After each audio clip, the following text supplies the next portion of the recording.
Boker Tov. On a commencé à étudier la dernière fois l'interdit très important de lo yireh becha ervat davar, qu'on n'a pas le droit de dire une chose de sainteté face à une nudité.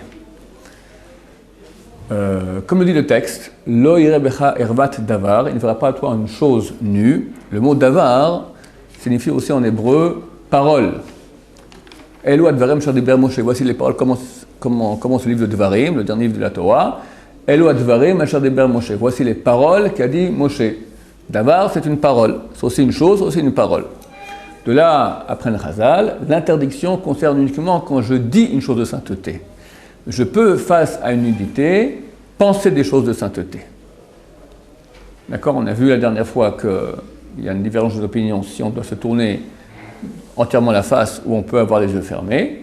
Donc, d'après l'avis sévère qui dit qu'il ne faut pas, ça ne suffit pas de fermer les yeux, ça c'est pour dire des paroles de Torah. Mais si maintenant je veux penser, je ferme les yeux et je pense maintenant, j'aurais fait tout ma Gemara par cœur, aucun problème.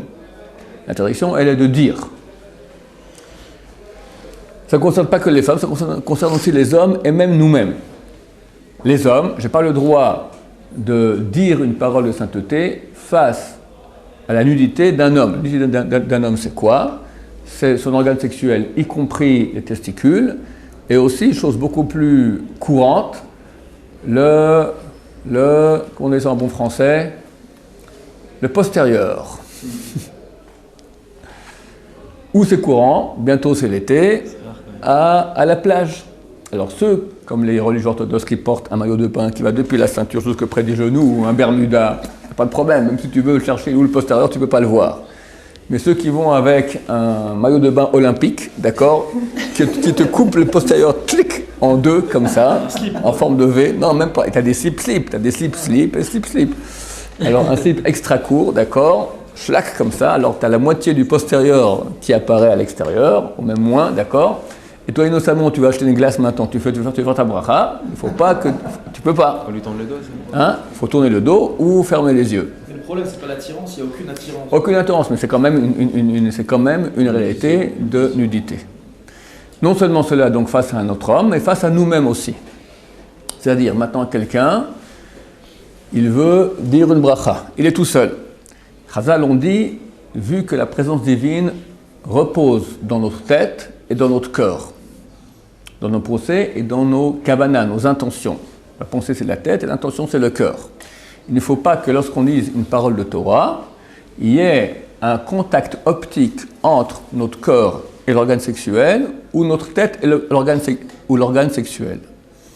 Ça veut dire, si quelqu'un est tout nu, de toute façon, on ne peut pas dire de bracha. On va dire maintenant, il met sa tête à l'extérieur de la fenêtre. Et il porte un maillot de corps. Donc, le maillot de corps, maintenant, son corps, il est caché, il ne voit pas l'organe sexuel. La tête non plus, même dans un autre domaine, elle est à l'extérieur. Mais il est tout nu, il n'a pas le droit de faire une bracha parce qu'il est nu. Et c'est marqué lo yireh, c'est pas marqué lo tireh, tu ne verras pas, lo yireh, il ne verra pas. Dieu ne verra pas en toi une nudité. Donc, il voit une nudité. Donc, tu peux rester comme ça, c'est pas de sanoa, c'est pas dans les lois de pudeur, mais tu n'as pas le droit de dire des versets de Torah ainsi. Penser, on a le droit. Penser, on a le droit. Alors, à la mer, pour se baigner, on a le droit d'être... À un moment, je vais tout expliquer.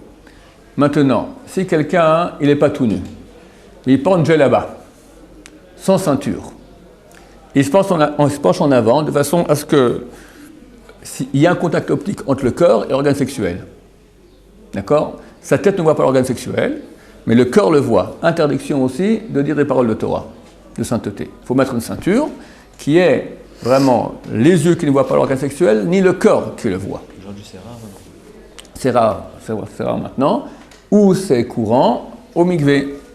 Au mikvé, les gens vont tout nus dans le mikvé, d'accord, on voit les tout nus, et il veut maintenant dire une parole de Torah dans le mikvé.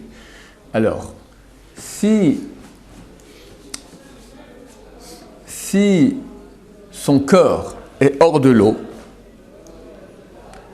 bien qu'il soit tout nu, et que s'il regarde, il peut voir, parce que l'eau est limpide, il peut voir son organe sexuel, c'est permis, parce qu'on dit que l'eau, elle fait arrêt, elle fait écran entre son corps, sa tête, d'une part, et l'organe sexuel, d'autre part. Si l'eau est au-dessus du cœur, ce qui est le cas d'habitude, alors si l'eau est limpide, c'est un problème. Parce que bien que l'eau fasse écran entre sa tête et l'organe sexuel, mais elle ne fait pas écran entre son corps et l'organe sexuel. Non, mais il est nu quand même, donc. Il est nu, mais il est caché. Il est caché dans de l'eau, donc ça va. Maintenant, où ça sera permis dans le cas où le cœur est dans l'eau avec l'organe sexuel, si l'eau, elle est sale. Dans le mikvé, l'eau, elle est propre, mais quelqu'un, par exemple, il est, je ne sais pas moi, dans une mare où l'eau est brune ou verte, d'abord comme ça, et que l'eau est trouble et pas limpide, bien que le cœur est dans la même région, dans le même domaine que l'organe sexuel, il n'y a pas de problème parce que le cœur ne voit pas l'organe sexuel à cause du fait que l'eau n'est pas limpide et soit trouble. Tout cela, attention, concerne donc le fait que nous ne voyons pas pas transgresser l'interdiction de l'oïre ervat davar. Tu ne verras pas une chose nue, qu'on ne doit pas voir ni notre tête ni notre cœur, ne voir notre nudité. C'est pas pour autant que je peux, dans le mikvé, dire des paroles de Torah. Il faut que j'ai la tête couverte. Si je mets la main sur la tête, c'est pas valable, parce que c'est le même corps. Donc il faut que je mette une kippa, ou bien quelqu'un d'autre à côté de moi met sa main. Ma main sur moi ne fait pas office de couverture sur ma tête. Mais une autre main, on peut se mettre chacun la main sur sa tête, l'un à l'autre, ça va tout à fait, on peut comme ça dire des versets de Torah. C'est permis. On ne peut pas C'est dire permis. verset de Torah sans la kippa. On ne peut pas dire versets de Torah sans la kippa, absolument pas. C'est pas une khumra, c'est obligatoire. Pensez aussi alors. Penser on peut. Penser on peut. Maintenant, bien que la main ne peut pas faire office de couverture sur ma tête, ma propre main, elle peut faire office d'écran. Ça veut dire, pour les femmes qui vont au mikvé, doivent faire la bracha. D'accord? La mitzvah pour la tuer dans le mikvé. Alors comment elles font? Il ne faut pas que ni leur tête, ni leurs yeux, ni leur corps ne voient leur nudité, leur organe sexuel. Alors, elles mettent les mains ainsi comme ça. Elles font écran avec les mains entre le cœur et l'organe sexuel. L'eau, entre l'organe sexuel et la tête, il n'y a pas de problème parce que l'eau fait écran déjà.